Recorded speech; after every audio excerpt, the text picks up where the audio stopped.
రాజీవ్ గాంధీ ఒక స్ఫూర్తి.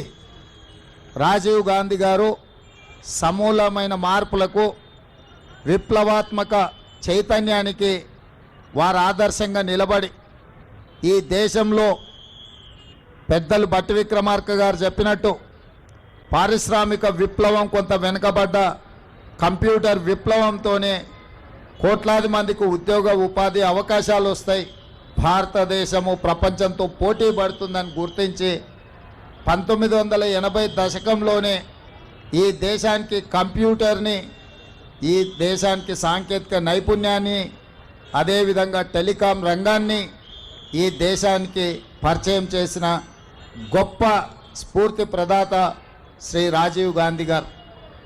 వారు ఓన్లీ టెక్నాలజీనే కాకుండా సామాజిక చైతన్యం ఉన్న స్థానిక సంస్థలలో పల్లెలే పట్టుగొమ్మలని మహాత్మా గాంధీ గారు ఏదైతే చెప్పినరో ఆ స్ఫూర్తితోని స్థానిక సంస్థలకు ప్రత్యక్షంగా కేంద్ర ప్రభుత్వం నుంచి నిధులు వచ్చే విధంగా రాజ్యాంగ సవరణ ద్వారా 73, 74 రాజ్యాంగ సవరణ ద్వారా గ్రామ పంచాయతీలకే అధికారాలను కట్టబెట్టి గ్రామాల మీద అభివృద్ధి జరిగినప్పుడే ఈ దేశం అభివృద్ధి జరుగుతుందని రాజ్యాంగ సవరణలు తీసుకురావడం ద్వారా పంచాయతీరాజ్ వ్యవస్థల్ని మరింత బలోపేతం చేసింది శ్రీ రాజీవ్ గాంధీ గారు.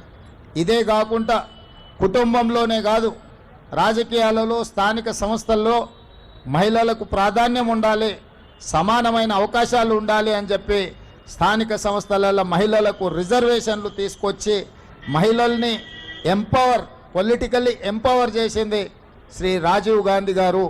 ఈరోజు గద్వాల విజయలక్ష్మి గారు మేయర్ అయినా, శ్రీలత గారు డిప్యూటీ మేయర్ అయినా, రాజీవ్ గాంధీ గారు రాజ్యాంగంలో తీసుకొచ్చిన మార్పుల వల్ల మహిళా రిజర్వేషన్ రావడం వల్ల ఈరోజు వాళ్ళు అధికారంలో భాగస్వాములై ఈ దేశ నిర్మాణంలో వాళ్ళు క్రియాశీలక పాత్ర పోషిస్తున్నారు.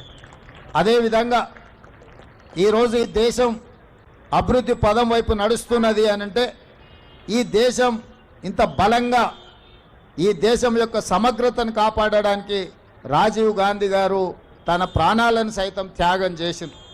శ్రీమతి ఇందిరాగాంధీ గారు ఈ దేశ సమగ్రతను కాపాడడానికి వారు అమరులై ఈ దేశం యొక్క సమగ్రతను కాపాడారు. అదేవిధంగా పండిట్ జవహర్లాల్ నెహ్రూ గారు ఈ దేశ స్వతంత్రం కోసం 10 సంవత్సరాలు జైల్లో మగ్గి దేశానికి స్వతంత్రం తెచ్చి మొట్టమొదటి ప్రధానమంత్రిగా ఈ దేశంలో education and irrigation is our priority అని చెప్పి విద్యా యూనివర్సిటీలను తీసుకొచ్చిండ్రు, సాగునీటి ప్రాజెక్టులను కట్టి ఈ దేశాన్ని కరువు నుంచి బయటపడేసిండ్రు. అట్లాంటి వారసత్వంలో వచ్చిన రాజీవ్ గాంధీ గారు వారి సతీమణి శ్రీమతి సోనియా గాంధీ గారు ఉక్కు సంకల్పంతో 60 సంవత్సరాల తెలంగాణ ఆకాంక్షను, తెలంగాణ రాష్ట్రాన్ని ఏర్పాటు చేయడం ద్వారా వారు మన కళను సాకారం చేశారు. అంత గొప్ప స్ఫూర్తి ప్రదాత అయిన తెలంగాణ రాష్ట్రాన్ని ఇచ్చిన శ్రీమతి సోనియా గాంధీ గారికి భర్త, శ్రీమతి ఇందిరాగాంధీ గారికి పుత్రుడు, పండిట్ జవహర్లాల్ నెహ్రూ గారి మనమడు, ఈ దేశ ప్రధానమంత్రి రాజీవ్ గాంధీ గారి విగ్రహాన్ని సచివాలయం ముందు పెడితే కొంతమంది సన్నాసుల విగ్రహాన్ని తొలగిస్తామని ఈరోజు మాట్లాడుతున్నారు. అధికారం పోయినా బలుపు మాత్రం తగ్గలేదు. నీ బలుపు అనగదీసే బాధ్యత ఇక్కడున్న మా కాంగ్రెస్ పార్టీ కార్యకర్తలు తీసుకుంటారని చెప్పి ఈ టీఆర్ఎస్ సన్నాసులకు నేను చెప్పదలుచుకున్నా. ఆ సన్నాసి దుఃఖం, బాధ ఏందని నేను కనుక్కుంటే అక్కడ వాళ్ళ అయ్య విగ్రహం పెడదాం అనుకున్నాడట. వాళ్ళ అయ్య పోయేదెప్పుడు, వీడు పెట్టేదెప్పుడు అక్కడ విగ్రహము?